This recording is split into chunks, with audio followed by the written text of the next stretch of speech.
Welcome to the Sunday morning worship service of DuPage Unitarian Universalist Church in Naperville, Illinois. I am Ann Ariano, a member of your Board of Trustees. We are so glad you are here, whether you are present in the sanctuary this morning or watching remotely. It is so good to be together. We welcome you to our church and invite you to get to know us better after the service. To keep us all as safe as possible, we ask that you remain masked. Those of us on the chancel will remove our masks to speak from the microphone.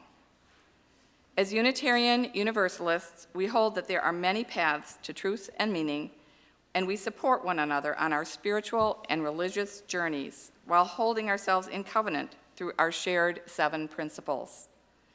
The mission of DuPage UU Church is to gather as an inclusive community to grow in character, mind, and spirit, and transform the world toward fairness, love, and compassion.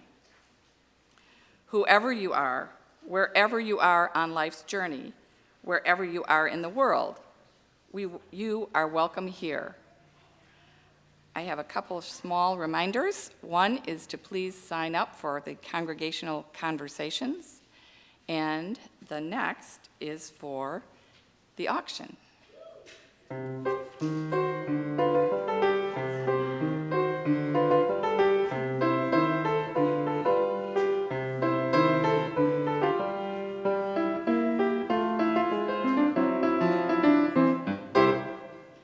Auction 2022 is upon us. Donation submissions are due by the end of today. What parties, events, goods, services have you been meaning to offer? Today's the day. And items that will be picked up by winners post-auction can be dropped off at the church today or Wednesday between 10 a.m. and 1 p.m. And tickets! You will not be able to miss Lindy Spreetsma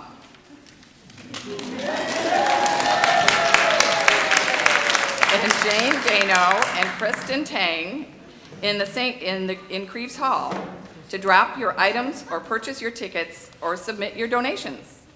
Please make a commitment to... A commitment? Commitment. Excuse me? Commitment. You know, when there's something you know that would be great to do, you just make sure you do it for all the people who are counting on you. And what could be more rewarding to Kermit than to be part of this annual fundraiser for our special place here? Except maybe a commitment to buy me some new shoes. Yes, me. I see by executive producer's log that you have a couple of famous guests for your auction night show. Yes, the Morgans. There's no one who can describe a party better and count raised arms with more flair. Never better. Even more reason to participate. Yeah. Can we count on you to make a commitment to Auction 2022?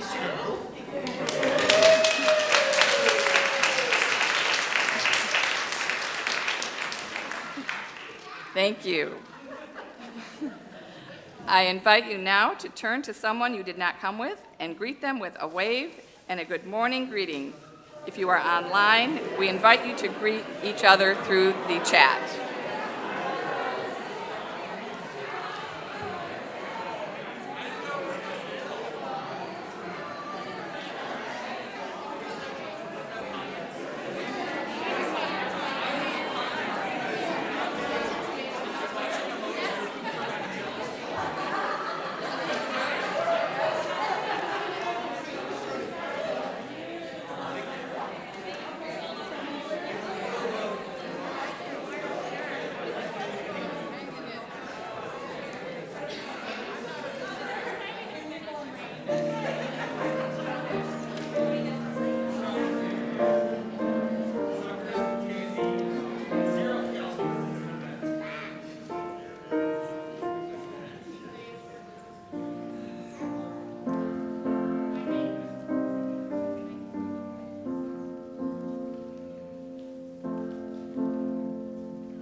I light this chalice for the sixth source of our living tradition that draws from spiritual teachings of earth-centered traditions which celebrate the sacred circle of life and instruct us to live in harmony with the rhythms of nature.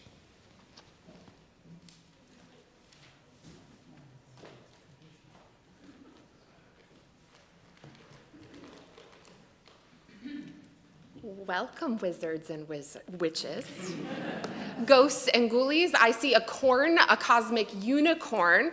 I see a fire truck and a monarch butterfly. Who am I missing? Pumpkins?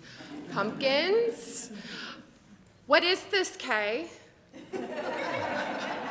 A cheerleader? Is that what we're at? Ah, that's fabulous. And the Terminator, and I think that's Rocket Man over there as well. Welcome to all corporal beings and those who are intangible but present nonetheless. May all who gather here be welcome in this place, and especially today, as we remember those who came before us on the altar or in our hearts. Today will be a little bit fun and a little bit serious.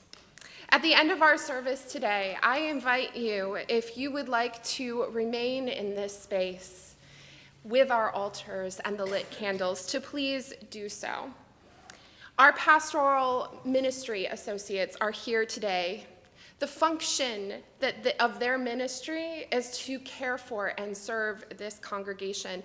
And if you would like to speak with them either here or out during coffee hour, they are available to you. They can also be reached offline through the pastoral associate's email. And I would ask that if you are a pastoral associate to please raise your hand so that people know who you are. Thank you, Holly and Ingrid and Sarah and Randy and Sarah Rubin. Thank you for the service you do to for this congregation.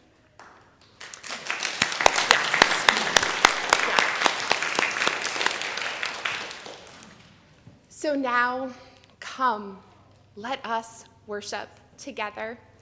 Please join me in singing hymn number 318, Would We Be One? Please rise if you are willing and able.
Say the covenant with me.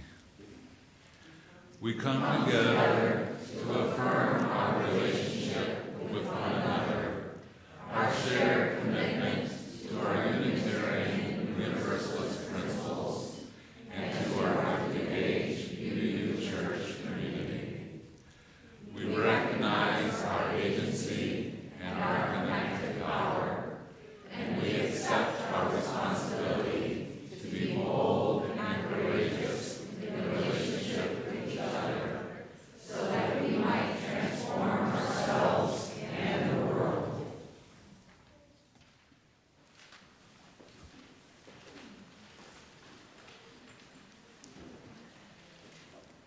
Our vision of the beloved community is rooted in the relationships we have with each other, with our world, and with creation.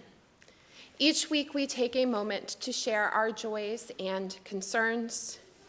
Today we have one from Lynn Kelvin, who is feeling lonely and could use some company. If you have some time and would be willing to call her or email her, please do. She would like to hear from you all. Today's lovely autumn flowers were given by Jane and Joe Gano in anticipation and celebration of DuPage UU Church's Goods and Service Auction, which starts this Thursday, goes through noon on Sunday, and includes the return of the live auction on Saturday night. So reach out to Lindy and get your tickets.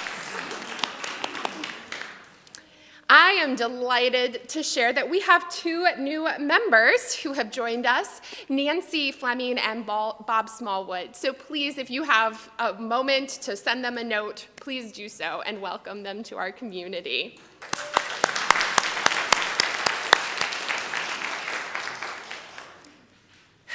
For all of our cares, our joys, and our sorrows, those that are spoken and unspoken, may we hold each other in our hearts.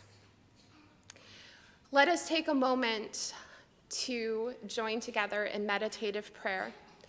This prayer is one that has been adapted from the Catholic tradition of All Saints' Day. Spirit of life, we share our gratitude for the saints of all ages, for those who in times of darkness kept the flame, the lamp of faith burning, and for the great souls who saw visions of truth and dared to declare it, for the multitude of quiet and gracious souls, for those known and loved by us who have passed from this earthly fellowship into the fuller light of love, we pray.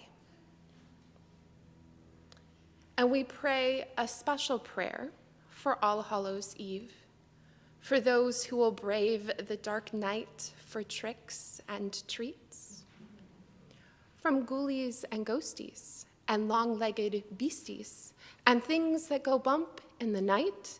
Good Lord, deliver us. Amen.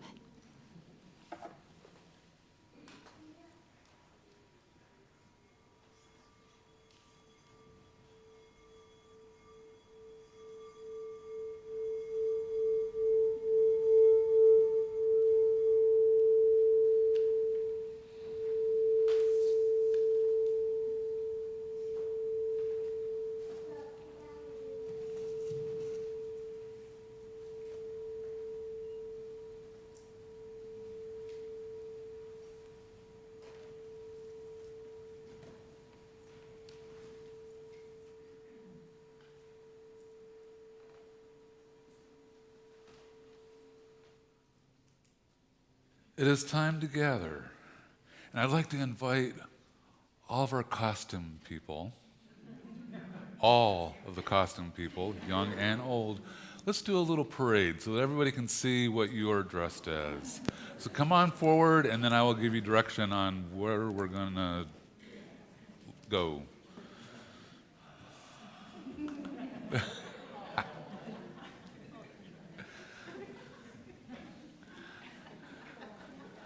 All right, so we're going to go down that aisle, back up this aisle, down the other aisle, and then back up the middle.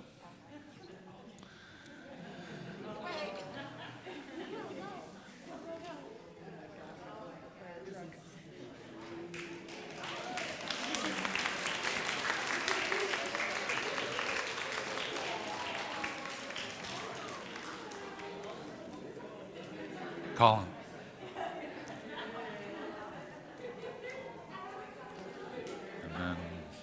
And then back up.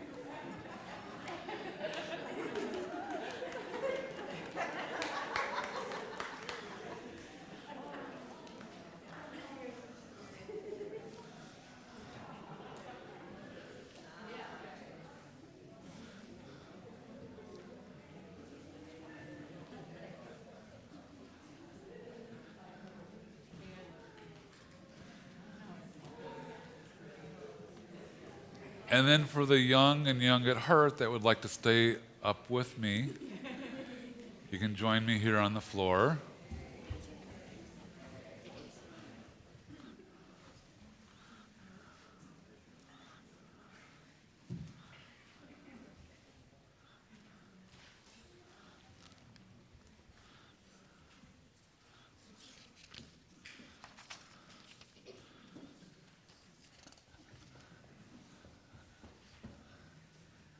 So have you ever wondered where Halloween came from? How did we end up with this trick-or-treating and going out and getting candy and dressing up in costumes? Well, I got a little bit of history for you, and some fun in there too. So, Halloween, the origins date all the way back to an ancient Celtic festival of Samhain. And the Celts, who lived about 2,000 years ago, mostly in the area that is now Ireland and the United Kingdom and northern France, celebrated their new year on November 1st. And this day marked the end of summer and the harvest and the beginning of the dark, cold winter, a time of year that was often associated with human death. Celts believed that on the night before the new year, the boundary between the worlds of the living and the dead became blurred. And on the night of September 31st, they celebrated Samhain, when it was believed that the ghosts of the dead returned to earth. In addition to causing trouble and damaging crops, Celts thought that the presence of the otherworldly spirits made it easier for the Druids, or the Celtic priests, to make predictions about the future. And for a people entirely dependent on the volatile natural world, these prophecies were an important source of comfort during the long, dark winter. And to commemorate the event, the Druids built huge sacred bonfires where the people gathered to burn crops and animals as sacrifices to the Celtic deities. And during the celebration, the Celts wore costumes, typically consisting of animal heads and skins, and attempted to tell each other's fortunes. And when the celebration was over, they all relit their hearth fires, which they had extinguished earlier that evening, and they did it from the sacred bonfires to help protect them during the coming winter. Did you know that 1/4 of all the candy sold in the United States is purchased for Halloween? 1/4. Have any of you ever bobbed for apples at a Halloween party? Do you ever wonder why apples for Halloween? Well, I have the answer for you, possibly. So during the Roman Empire, back in the 1st century, they conquered a majority of the Celtic territory. And during the 400 years that they ruled the Celtic lands, 2 festivals of Roman origin were combined to the traditional Celtic celebration of Samhain. The first was Feralia, a day in late October when the Romans traditionally commemorated the passing of the dead. And the second was a day to honor Pomona, the Roman goddess of fruits and trees. And the symbol of Pomona is the apple. And the incorporation of this celebration into Samhain probably explains the tradition of bobbing for apples that is practiced today, or maybe more yesterday, for Halloween. So then there's also another celebration. It's called All Saints' Day, and that happens the day after Halloween, so November 1st. So on May 13th, in the year 609, the Pope dedicated the Pantheon in Rome in honor of all Christian martyrs. And the Catholic feast of All Martyrs' Day was established in the Western Church. However, later, A later pope expanded the festival to include all the saints as well as the martyrs and moved the observance from May 13th to November 1st. And by the 9th century, the influence of Christianity had spread into Celtic lands, where it gradually blended with and supplanted older Celtic rites.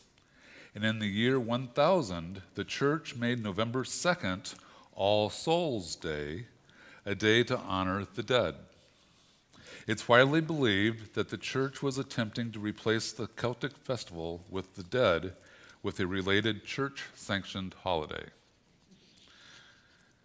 All Souls' Day was celebrated similarly to Samhain, with big bonfires, parades, and dressing up in costumes as saints, angels, and devils. The All Saints' Day celebration was also called All Hallows or All Hallow Mass. And that actually comes from Middle English, All Hallow Mess, which means All Saints' Day. And the night before it, the traditional night of Samhain in the Celtic religion began to be called All Hallows' Eve and eventually Halloween. Did you know more people are buying costumes for their pets? Americans spent nearly $500 million on costumes for their pets in 2021. More than double than what they spent in 2010. That may be a byproduct of COVID. So this still doesn't really explain the going around and asking people for treats. So, on All Souls' Day, it comes from this. So the American Halloween tradition of trick-or-treating probably dates back to the early All Souls' Day parades in England. And during the festivities, poor citizens would beg for food, and families would give them pastries called soul cakes in return for their promise to pray for the family's dead relatives. The distribution of soul cakes was encouraged by the church as a way to replace the ancient practice of leaving food and wine for roaming spirits. And the practice, which was referred to as going a-souling, was eventually taken up by children who would visit the houses in their neighborhood and be given ale, food, and money. And the tradition of dressing in costume for Halloween has both European and Celtic roots. Hundreds of years ago, winter was an uncertain and frightening time. Food supplies often ran low, and for many people afraid of the dark, the short days of winter were full of constant worry. And on Halloween, when it was believed that ghosts came back to the earthly world, people thought that they would encounter ghosts if they left their homes. So to avoid being recognized by these ghosts, people would wear masks when they left their homes after dark so that the ghosts would mistake them for their fellow spirits. So on Halloween, to keep ghosts away from their houses, people would place bowls of food outside their homes to appease the ghosts and prevent them from attempting to enter. And that is where Halloween has come. It is 2,000 years of evolution. All right. Let's sing to the children as they go back to their seats with their parents.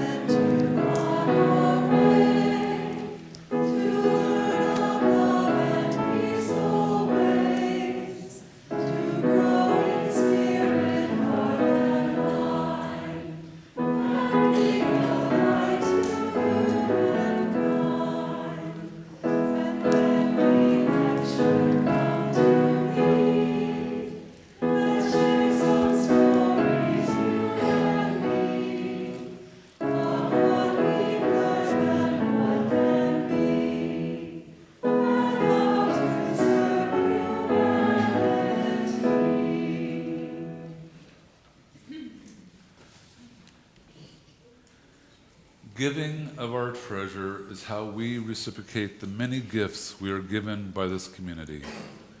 Your contribution supports the programs and operations of DuPage UU Church. Giving is also how we live our values in the world. Each month, we share our offerings with an organization nominated by the congregation and selected by the special offering team.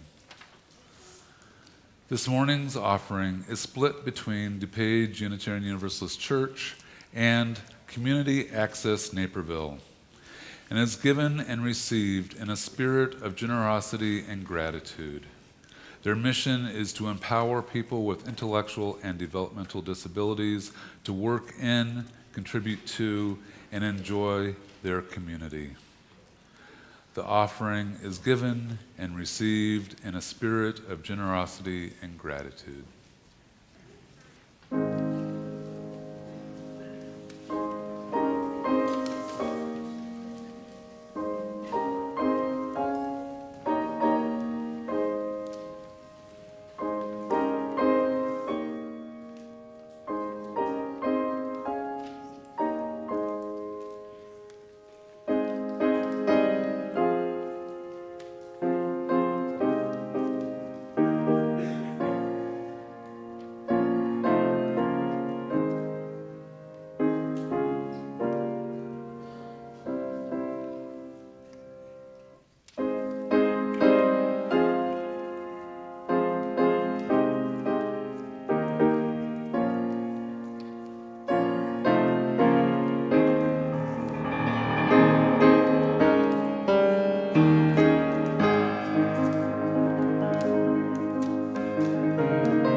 Please join us in singing hymn number 1003, Where Do We Come From? Please rise as you are willing and able.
taken a walk yet in the crisp fall leaves, relishing the crunchiness beneath your feet, the satisfying ways the leaves crinkle and crackle, and the smell of those leaves.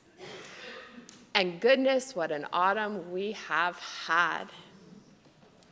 The leaves have been spectacular. We are so very lucky to have the beauty in this season. And I love fall. I actually love all 4 seasons, especially as pronounced as they are in this upper Midwest. Fall, however, makes me a bit melancholy. I find grief in the autumn season. My garden always looks so sad. The cool weather is sometimes a bit too abrupt. And the sunlight lessens and fades earlier and earlier each week. I'm reminded of the warm summer days, knowing the cold's coming, but not quite there yet, this liminal time of autumn. And I know that we need all 4 seasons. Trees, animals, and even people need a chance to slow down and hibernate. And it's no surprise to me at all that for centuries, communities have used this season to mark those who have passed. It's the perfect season to do so.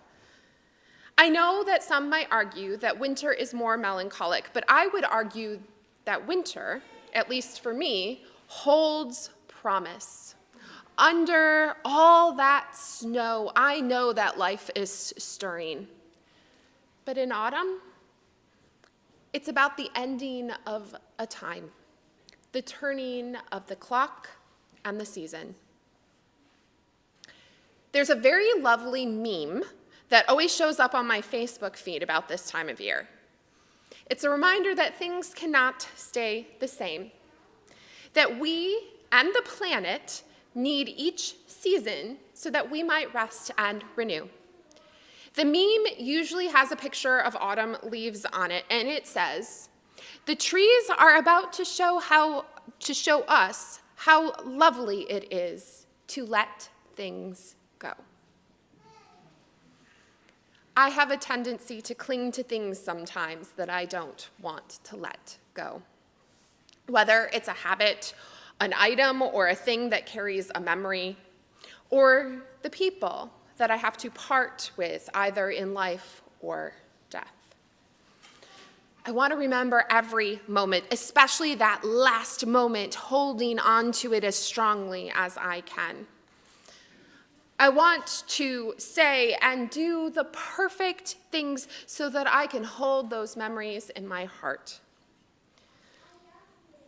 And when I let myself hold those things, I feel it in my body. It's as if my desire to hold on to something makes my whole body tense and tight. I wind myself up, pulling myself more inward. And often that means I pull other things inward as well, like people. I like to stay home more when I feel like this. I try not to let my kids go out as much because I want everything at home. I want the familiar around me. But here's the thing. None of this holding on, none of it really lets me keep those last moments with someone or something. They still part, and I am still left tight and sore, raw from holding on too tightly to something I could never keep to begin with. And always, when I finally let go, my whole body relaxes. That meme is correct. It really is lovely to let things go. And it's probably good for us, too. When I try to hold on, my body's reaction is everything that goes against nature. I'm fighting a losing battle. and I'm making myself anxious and upset in the process. It's natural and normal to want to hold on, but it's even more natural and normal to let go. Our bodies tell us this. But letting go is not forgetting. The memory of each season of a tree's life is literally found within its bones, within the trunk of the tree. The memory of those we have loved and lost and let go are literally within our bones, within our memories. Those who loved us and whom we have loved have literally made us who we are. We are shaped by them. This is what it means to be in relationship. We are formed and created by how we are together. We carry those we've lost with us, always. And when we let go, those memories are allowed to take root in our bodies. We no longer cling to the last moments, but to the entire lives of those we've loved and the impact that they've had on us. When we let go, we are given the chance to have their memories come to us at any and all moments, not just the last ones or particular ones. Each autumn, we are reminded that life includes death, and that death cannot be without life.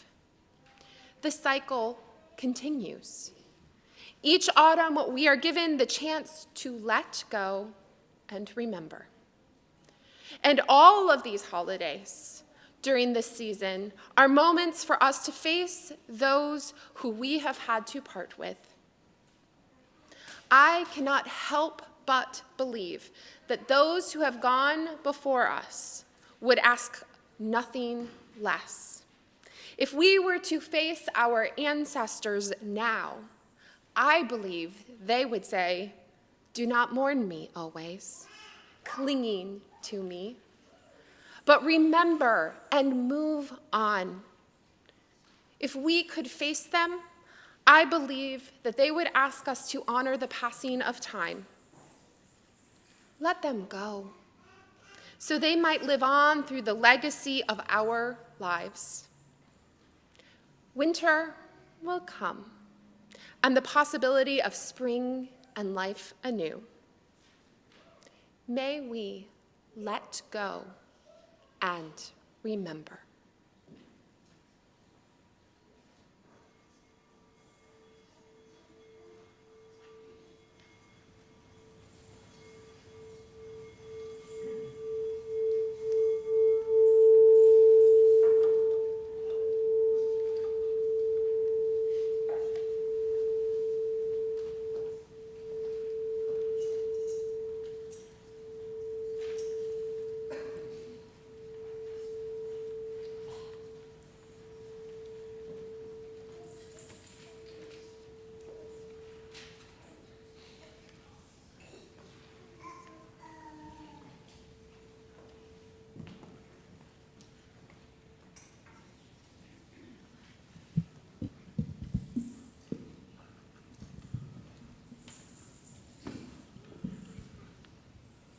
The summer is fading fast. The harvest is upon us. Pumpkins, apples, and the splendor of the autumn leaves. The frost has come to take the tender plants, and it has started to darken earlier each evening. Our children celebrate the spooky season of Halloween as they play with death and fear. In many cultures and religions, there is a recognition of this turning of seasons by acknowledging the circular nature of our lives. Samhain, All Souls Day, All Saints Day, Dia de los Muertos, each in their own way mark the passing of loved ones. In Samhain, an extra place setting is put at the table, inviting those of our loved ones to return for the night. For those celebrating Dia de los Muertos, an invitation is given at a graveside or at an ofrenda, an altar, to return to be present. In all these traditions, we remember those who have passed before us. Today, we have created our own altars to honor those who have come before us. The eternal light of our chalice burns bright with all those who have marked our lives and our faith. From this light, we will offer lights of remembrance for all that have gone before. We invite their presence to this moment, our ancestors and our friends. I invite you to come forward through the center aisle to light a candle or two at one of these altars. Whether you light a candle to someone you loved, in honoring those you admired, to recognize the passing season, or in the spirit of the many holidays that are celebrated, now is a time to welcome into our hearts the memory of who and what was.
Each light here represents someone who was loved, who brought joy to the world. And each light here reflects a part of our own selves that has loved and lost. Each light here is a legacy of love we carry with us always. We face these lights knowing that the love we have lost, we have only lost as a physical presence. What cannot be taken from us is the love and memories of those who once walked with us. As the seasons turn like our lives, may we remember all those who have walked beside us. Please join me in singing hymn number 123, Spirit of Life. Please rise if you are willing and able.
May the light of all the lives that have come before us guide our own lives forward.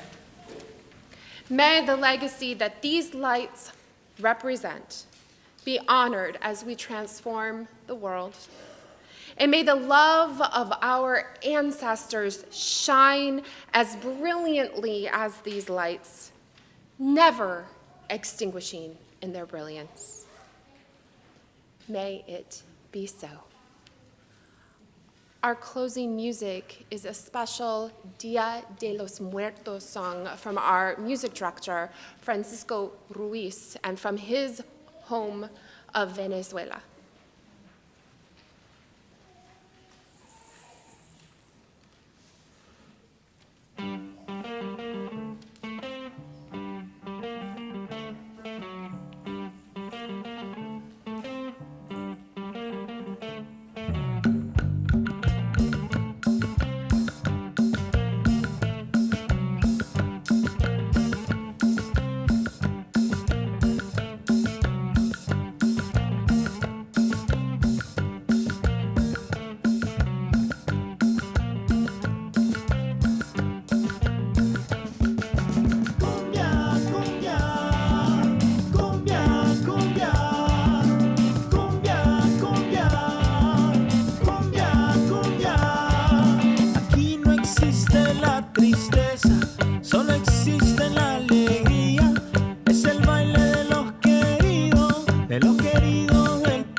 extinguishing the chalice words. We extinguish the light of this chalice, but not the light in our hearts. Until we meet again, may the warmth of our community carry you. Now, in case you weren't aware, there is a trunk or treat party happening in the parking lot after the service. Give us about 5 minutes to do the fine touches before you come out. It is, if you go out the backyard and take the trail to the parking lot, it is the cars along that part of the parking lot, so they should not be in the path of cars driving off. Would you like to introduce the posted? And I have to first correct a mistake I made. Francisco is not from Venezuela. He's from Ecuador, so my apologies. Again, you are invited to stay and reflect on the altar if you wish, but 5 minutes, that's what you need? 5 minutes is just about enough time for us to mash. That is monster mash.